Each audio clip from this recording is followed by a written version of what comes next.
mengenai materi kelas 3 SD karena adik-adik di sini rata-rata sudah mau menempuh dan sudah menempuh kelas 3 SD. Kali ini kita akan belajar mengenai benda hidup dan benda mati. Sekarang kita lagi bersama dari adik siapa paling sana, silakan perkenalkan diri. Terus? Hai, nama saya Sasa. Terus? Hai, nama saya Yin. Hai. Nah, kita sudah perkenalan ya. Kali ini kita akan belajar mengenai perbedaan benda hidup dan benda mati. Adik-adik ada yang tahu apa itu benda hidup dan benda mati? Angkat tangan. Coba sebutkan benda hidup itu apa saja. Terus tumbuhan, benar. Terus apa lagi? Manusia. Nah, adik-adik rupanya sudah mengetahui apa itu benda hidup dan benda mati. Kalau benda mati sendiri ada yang tahu? Angkat tangan. Siapa? Batu. Terus tanah. Ada lagi? Air. Udara. Ada lagi? Benda-benda di rumah, semisal meja, kursi, itu semua benda mati ya. Nah, di sini mari kita bermain ABC 5 dasar, dan sebagai hukumannya yang terakhir huruf disebutkan, adik-adik harus mencari benda hidup atau benda mati yang berawalan dengan huruf yang disebutkan tadi ya. Ayo kita buat lingkaran. ABC 5 dasar. A, B, C, D, E, F, G, H, I, J, K, L, M, N, O, P, I, R. Benda. Nah, benar. Rambut. Rambut itu merupakan benda hidup atau benda mati? Benar. Tapi kalau rambut itu dapat bertumbuh. Jadi kesimpulannya rambut benda hidup. Ada lagi? Rambutan benda hidup atau mati? Nah, karena rambutan itu buah-buahan dari tumbuhan. Tumbuhan merupakan benda hidup. Ada lagi? R. Dari R apa ya? Yang ada di bagian bulat pada sepeda. Rantai bisa. Rantai itu benda hidup atau benda mati? Mati. Ada lagi? Dari huruf R yang menggelinding. Roda. Roda itu merupakan benda hidup atau mati? Mati. Benar. Nah, apa saja ciri-ciri makhluk hidup? Membutuhkan makan, lalu minum, terus bernapas menggunakan udara, membutuhkan sinar matahari. Nah, kalau benda yang membutuhkan 4 benda itu dapat makan, minum, bernafas, membutuhkan sinar matahari, lalu bisa berkembang, bertumbuh, dan berkembang biak, itu merupakan benda hidup. Nah, sekarang benda mati. Benda mati adalah benda yang tidak dapat bergerak sendiri. Seperti contohnya apa saja? Tanah, air, udara. Semua benda-benda di dalam rumah yang tidak dapat bergerak sendiri merupakan benda mati.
kursi. Apalagi? Pin. Itu benda hidupnya. Oh, ibu dan bapak. Kalau kalian benda hidup apa saja di rumah? Sama? Hewan punya hewan? Apa itu? Ayam. Nah, itu juga benda hidup ya. Terus benda hidup.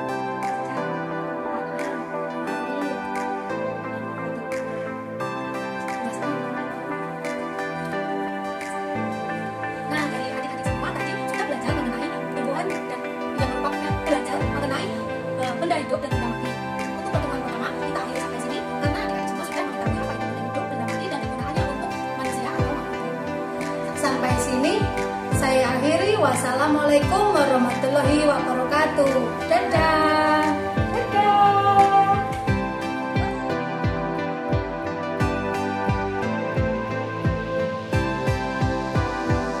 Assalamualaikum warahmatullahi wabarakatuh.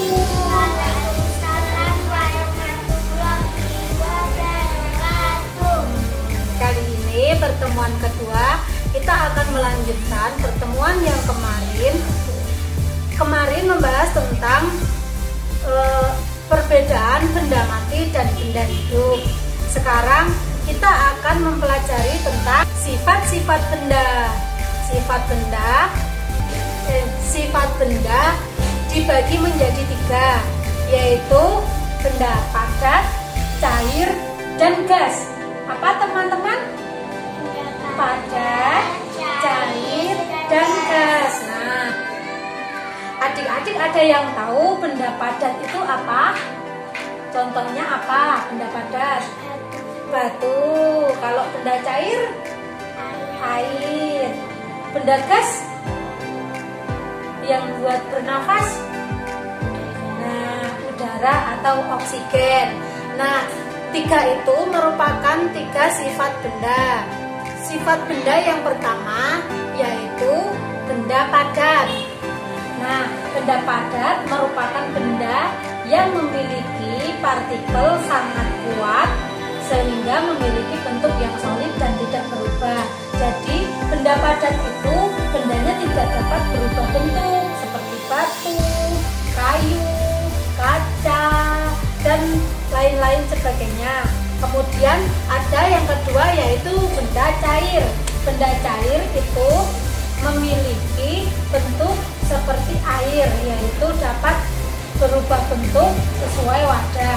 Kalau air ditaruh di dalam gelas, jadi airnya bentuk apa? Gelas. Kalau air ditaruh di dalam botol, airnya berbentuk apa? Botol. Kalau permukaan air itu rata atau miring? Rata. Jadi air itu permukaannya selalu datar ya anak-anak. Yang ketiga itu benda gas. Benda gas merupakan benda yang partikelnya tersusun secara acak, selalu berubah dan sangat longgar. Contohnya oksigen atau udara. Itu yang bentuknya bebas. Kalau yang bentuknya di dalam kemasan itu seperti tabung gas. Tahu kan? Tabung gas yang buat masak. Tahu. Gas apa itu namanya? LPG. Gas LPG. Nah, dari benda-benda tersebut ada beberapa perubahan bentuk benda. Kalau benda padat jadi cair, namanya mencair. Kalau dari cair ke padat, cair menjadi padat, membeku kayak es batu. Es batu kan contohnya dari air menjadi padat. Jadinya apa? Membeku. Kalau air esnya udah dikeluarkan dari kulkas, jadi apa? Mencair, kembali menjadi air lagi. Kemudian ada menguap. Menguap itu kalau kayak contohnya saat merebus air. Menguap itu dari air menjadi gas. Nah, contohnya saat ibu memasak di dapur, memasak cair. Kalau sudah matang atau umap, itu kan ada uapnya. Nah, itu namanya menguap. Menguap menjadi udara. Nanti kalau tidak dimatikan apinya, lama-lama airnya menjadi habis. Kemudian yang berikutnya mengembun. Mengembun itu dari gas menjadi cair. Contohnya kalau Bapak lagi minum teh, tehnya masih panas, terus dikasih tutup. Jadi ditutup itu ada apanya? Nah, embun itu namanya mengembun. Kemudian ada mengkristal. Mengkristal itu dari cair menjadi padat. Contohnya garam. Garam itu terbuat dari air laut yang dijemur kemudian menjadi padat. Kemudian yang terakhir ada menyublim. Menyublim itu dari padat menjadi gas. Contohnya kapur barus. Itu kan padat, lama-lama kalau disimpan di lemari baju jadi habis. Itu namanya menyublim. Nah, sekarang kita akan melihat secara langsung perubahan bentuk benda tersebut dari mencair, membeku, menyublim, menguap, dan mengkristal. Yang terakhir mengembun. Mari sekarang kita mempraktekannya. Yuk. Di sini kita akan mempraktekkan mengamati, memasak air, kemudian ada uap yang keluar. Itu namanya perubahan apa? Menguap. Nah, setelah air mendidih, jika tidak segera diangkat, maka air akan habis menjadi uap. Kemudian berikutnya, adik-adik akan mengamati dari gas ini yang keluar, ini gas ditutup. Kira-kira perubahan apa yang akan terjadi? Mengembun. Coba kita buktikan. Ayo sini. Di mana letak embunnya? Nah, nih di sini ada air. Air ini berasal dari gas yang ditangkap oleh tutup gelas.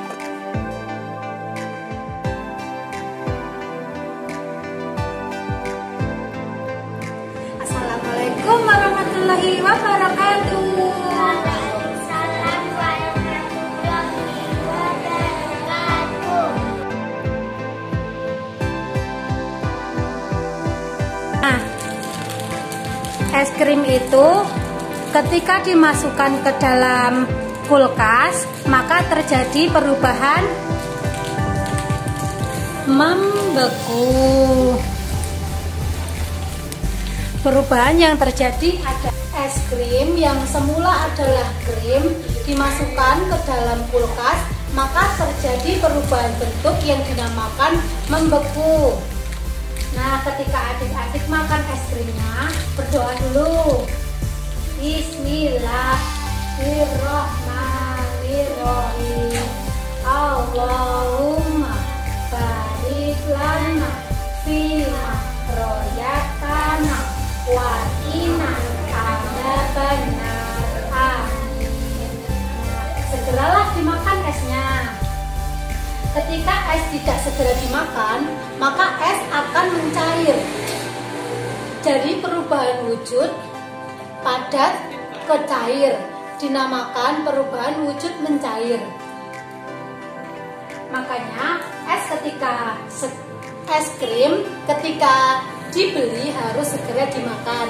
Jangan lupa untuk berdoa dulu ya.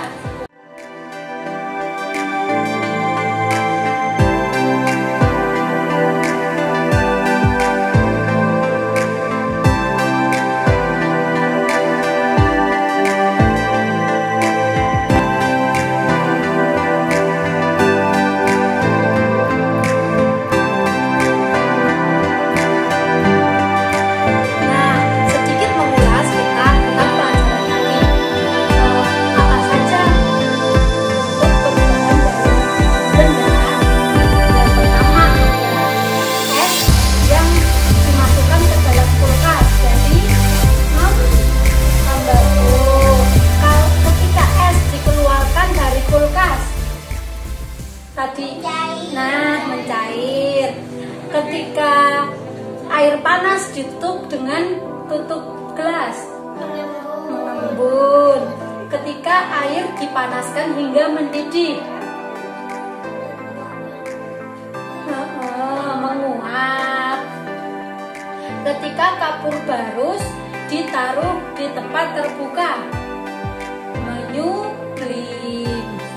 Nah, adik-adik sudah mulai paham ya tentang materi tersebut. Lalu ada berapakah sifat benda? Ada 3. Yang pertama padat, yang kedua cair, yang ketiga gas. Nah, itu merupakan 3 bentuk dari suatu benda atau sifat benda. Adik-adik hari ini sudah belajar mengenai sifat-sifat benda dan wujud perubahannya. Terima kasih. Kita akan melanjutkan pertemuannya besok hari lagi.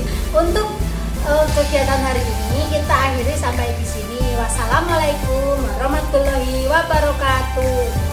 Dadah.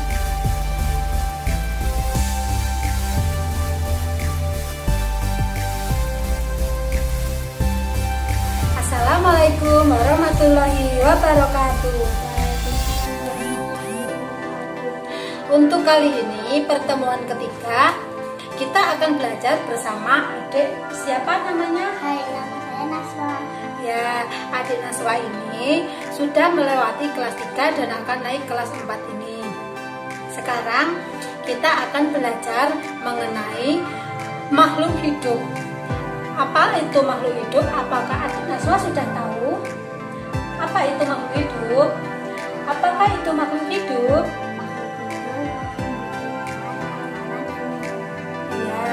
Makhluk hidup adalah makhluk yang dapat tumbuh dan berkembang, membutuhkan makan, membutuhkan minum, dan dapat menghasilkan zat sisa. Kali ini kita akan membahas mengenai tumbuhan. Tumbuhan adalah salah satu makhluk hidup. Di sini tumbuhan dapat dicontohkan bunga ini. Coba Mbak Naswa sebutkan bagian-bagian pada tumbuhan tersebut. Akar, batang, daun, bunga, biji. Kalau bagian akar yang mana? Di bawah sini ya, tidak terlihat karena ini tumbuhan hidup. Kemudian bagian batang. Ya, batang itu fungsinya untuk menopang tumbuhan. Jadi batang itu menopang, posisinya selalu di bawah. Batang itu terdiri dari kulit luar dan kayu di bagian dalam. Batang terbagi menjadi 2, yaitu batang keras dan batang lunak. Batang keras contohnya ini. Kalau batang lunak contohnya seperti pohon pepaya, pohon pisang, dan lain sebagainya. Kemudian bagian daun. Nah, di bagian daun tumbuhan mengalami fotosintesis, atau dengan kata lain di bagian daun tumbuhan melakukan pemasakan makanannya dengan bantuan sinar matahari. Kemudian bagian bunga. Nah, bunga merupakan bakal awal yang kemudiannya akan menjadi buah. Karena pohon ini tidak ada buah, kita akan menjelaskannya secara teori saja. Buah berfungsi untuk melindungi biji, sedangkan biji sendiri adalah bakal dari pohon tersebut atau untuk meneruskan keturunan dari pohon tersebut. Ini ada sedikit permainan untuk media pembelajaran anak. Saya akan memberikan contoh daun, kemudian anak akan menjelaskan jenis daun tersebut dan pohon apa yang memiliki daun tersebut. Sebelumnya, saya akan menyampaikan materi terlebih dahulu mengenai daun pada tumbuhan. Yang pertama, untuk Mbak Naswa, pohon jenis-jenis daun yang dimiliki oleh pohon yaitu ada jenis daun menjari, menyirip, sejajar, yang akan saya berikan contoh, ada 3 jenis tulang daun. Yang pertama, daun ini memiliki tulang daun menjadi. Yang kedua, menjadi. Yang ketiga, sejajar. Coba sebutkan contoh-contoh tumbuhan yang memiliki tulang daun seperti 3 ini. Silakan. Daun mencirip, contohnya mangga dan jambu. Daun sejajar, Contohnya pohon kelapa kelapa dan dalam. Daun menjadi, contohnya kandela dan pepaya. Nah, mungkin permainannya sangat sederhana, tapi jika dilakukan oleh banyak anak, mungkin anak lebih mudah untuk menghafal jenis-jenis tulang daun dan contoh-contoh pohonnya. Karena di sini yang mengikuti hanya 1 anak, permainannya dibuat sangat sederhana. Begitu untuk materi hari ini. Untuk materi hari ini sudah cukup. Untuk Mbak Naswa, sudah paham atau belum? Sudah. Untuk pertemuan kali ini karena Mbak Adik Naswa sudah paham, mari kita akhiri. Wassalamualaikum warahmatullahi wabarakatuh. Dadah, dadah, dadah.